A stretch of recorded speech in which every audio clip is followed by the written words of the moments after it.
Hey everybody, welcome back to IGN Summer of Gaming. I'm Bo Moore, and I'm joined once again by Jason Ronald, one of the lead engineers for the Xbox Series X. Jason, thanks again for joining me. Hey, Bo. It's great to be back with you again. So this week we are talking about optimized for Xbox Series X. Jason, just give me a rundown. What exactly does that mean?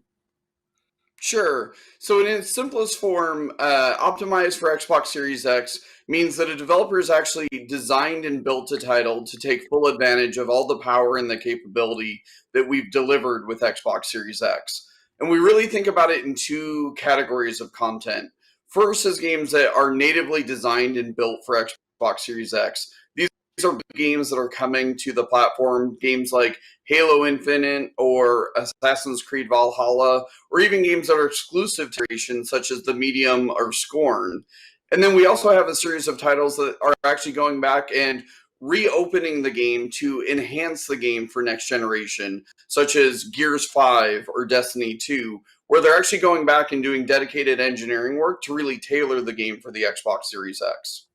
For those two examples that you gave, is there really any difference between the games that are built natively for Series X versus those ones that have gone back in and re-optimized?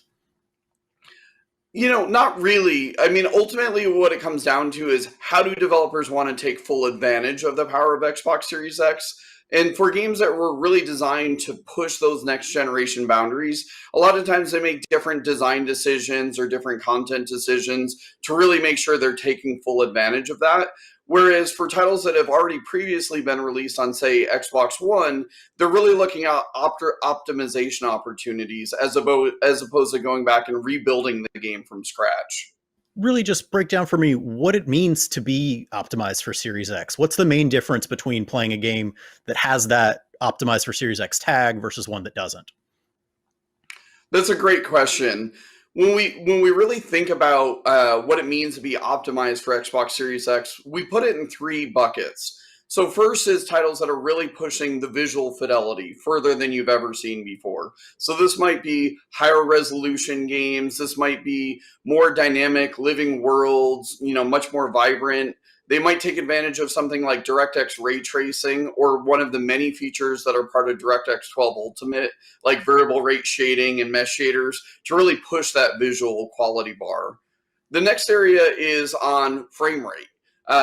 Frame rate is a big thing with this next generation. So some titles will choose to move from, say, 30 frames a second to 60 frames a second. Or maybe they'll even push beyond 60 frames a second and use things like variable refresh rate or be able to go all the way up to 120 frames a second. It's really about providing that ultra high frame rate, low latency experience that players expect.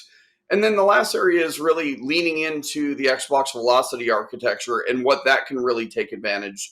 Everything from minimizing load times to being able to actually have much richer, more dynamic, larger open world games. These are all different opportunities that developers can choose from, but it's ultimately up to the developer to really customize and tailor their game to what their players expect. So for all of these different things that you just laid out, is there any sort of actual like feature checklist that a game has to meet in order to be considered optimized for Series X?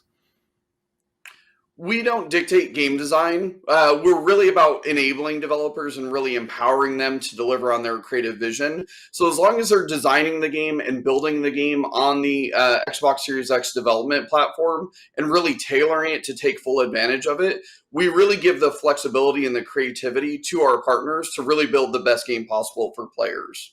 So when you say the Series X is capable of up to 120 FPS, will that be something that we can expect at 4K resolution?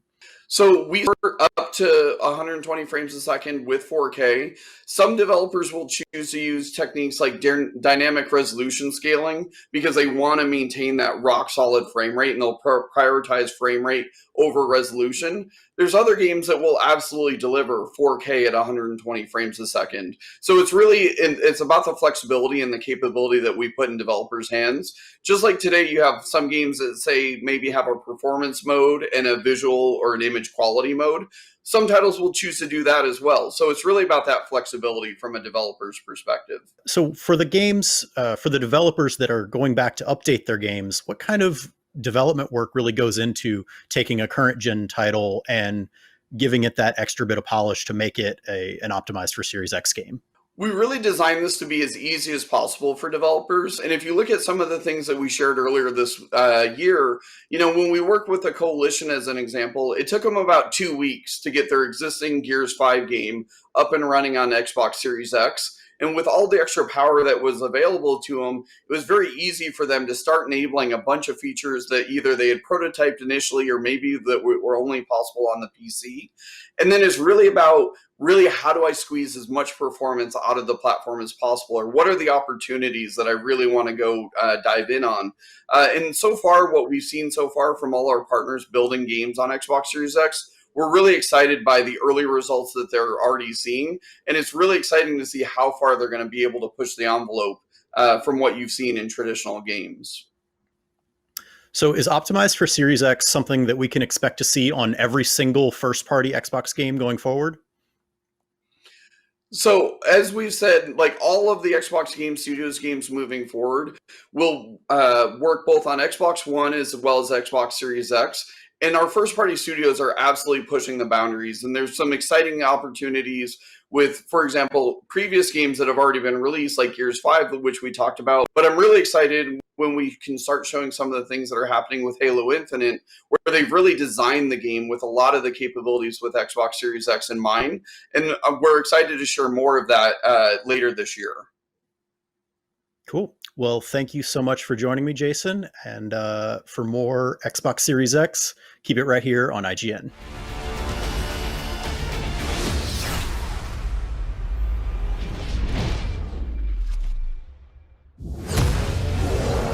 We're happy to present IGN's Summer of Gaming, featuring the latest and greatest in game reveals, news, trailers, next-gen coverage, and more.